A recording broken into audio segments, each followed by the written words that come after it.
Salut, dans cette vidéo, nous allons voir ensemble la différence entre la configuration manuelle de l'horloge dans un équipement Cisco et la configuration automatique.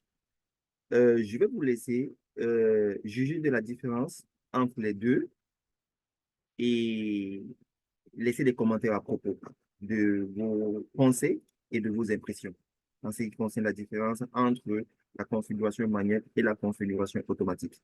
Alors, dans R2, je veux configurer manuellement l'horloge, c'est-à-dire la date et l'heure. Et dans R3, je vais configurer automatiquement la date et l'heure. Donc, automatiquement, je vais utiliser le protocole NTP pour le faire, Network Time Protocol. Alors, sans plus tarder, j'ouvre R2 et je vais configurer son horloge manuellement. Alors, déjà, euh, pour vérifier l'heure et la date d'un équipement Cisco, la commande c'est show clock. Donc ici, on peut voir que nous sommes en 2022, le 1er mars 2022, vendredi 1er mars 2002, autant pour moi, sorry. OK, aujourd'hui, c'est quand? La date à laquelle je suis en train d'enregistrer cette vidéo, on peut voir cela ici. OK, c'est le 5 avril 2024. Aujourd'hui, nous sommes le 5 avril 2024. Mais dans ce routeur, on peut voir qu'on est en 2002, ce qui est carrément pas correct, n'est-ce pas? Alors, et on peut voir que c'est minuit alors qu'on est à, aujourd'hui, il est 9h27 à l'heure où je suis en train d'enregistrer. Donc, comment configurer manuellement? Premièrement, ce serait bien de spécifier le time zone. OK? Euh, ou bien, le time zone ici, c'est derrière UTC, c'est-à-dire que GMT plus 0. Bon, il n'y a pas de souci, on peut laisser le time zone comme ça. Alors, pour configurer manuellement, j'utilise la commande clock et je mets 7 points d'interrogation. On me demande de spécifier l'heure, les minutes et les secondes. Alors, il est quelle heure actuellement? Il est 9h27. Donc, je mets 9, 2.27, 2 points. Et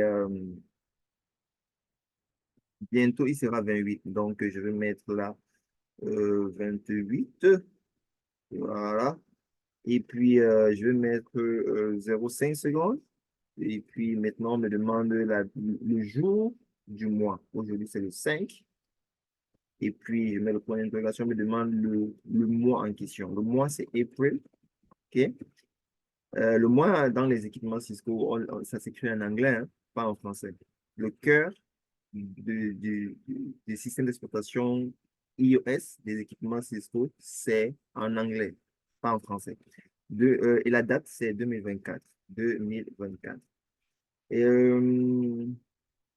dans quelques minutes, nous serons à 28. Pourquoi pas mettre 29? Pourquoi pas mettre 29 ici? Voilà. Et puis, dès que ça sonne 29 ici, je vais valider.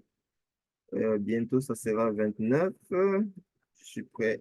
Mon doigt est sur 29. D'accord. Donc, show clock. Donc, ici, on a le 5 avril 2024, 9h29. Cool. Voilà comment est-ce qu'on configure manuellement la date et l'heure dans un équipement Cisco. Voilà comment est-ce que ça se fait automatiquement avec le protocole NTP.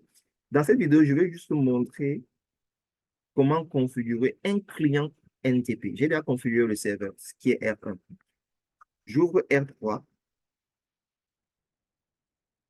Voyons voir le temps que ça va mettre. Exit, exit, show clock. Voilà. On est 1er mars 2002. Même chose. Alors, ici, je dois configurer le time zone. Et quand on configure un client NTP, il faut configurer le time zone. Time zone, je vais mettre GMT plus 1. J'ai mis GMT plus 1, pas GMT. GMT plus 1. Voilà. Voilà. Alors, deuxièmement, je vais aller dans l'interface F0/1 et je vais le configurer à recevoir ou bien à écouter les broadcasts NTP en saisissant la commande NTP. Avant, je vais vérifier. Pour show clock une fois de plus, on peut voir que nous sommes en 2002, n'est-ce pas? Voilà. La seule commande que j'ai à saisir ici, c'est NTP broadcast client. Voilà, c'est fait. Maintenant que j'ai saisi NTP Broadcast client, je vais revérifier pour voir si c'est toujours en 2002. Il devrait avoir, le routeur sur routeur devrait avoir reçu l'horloge, la date et l'heure automatiquement du serveur NTP. Push clock. OK, on est toujours en 2002. On va patienter quelques secondes. Je vais mettre une petite... Bon, je revérifie. Du show clock. Voilà, c'est bon. On est en 2024. Ça a pris quelques secondes pour recevoir l'horloge. Donc, première vérification, 2002. J'ai saisi la commande NTP Broadcast client pour que ce routeur R3 devienne client. Deuxième vérification, toujours 2002.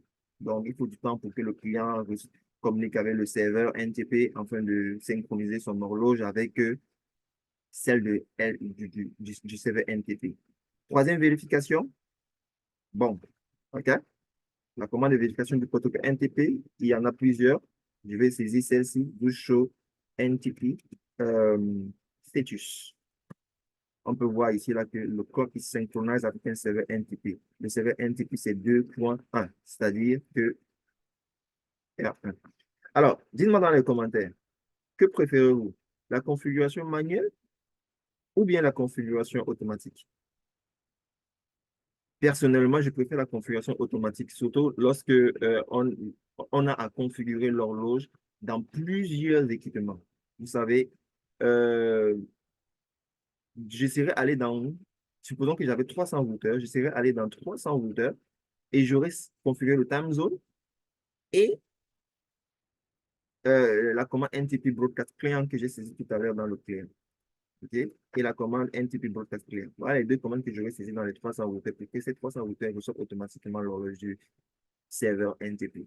Ce qui est encore bien avec la méthode automatique, c'est que tous les routeurs auront la même heure, même minute, même seconde, même pièce.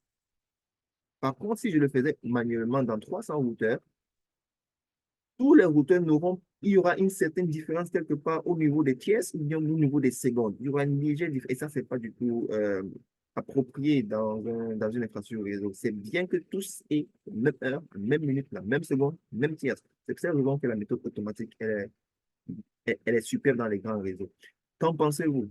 Laissez les commentaires de vos impressions de la différence entre la configuration manuelle et la configuration automatique de l'horloge dans les équipements Cisco. Si vous aimez ce genre de contenu, n'hésitez pas à liker, à vous abonner et je vous dis à la prochaine. Bye for now.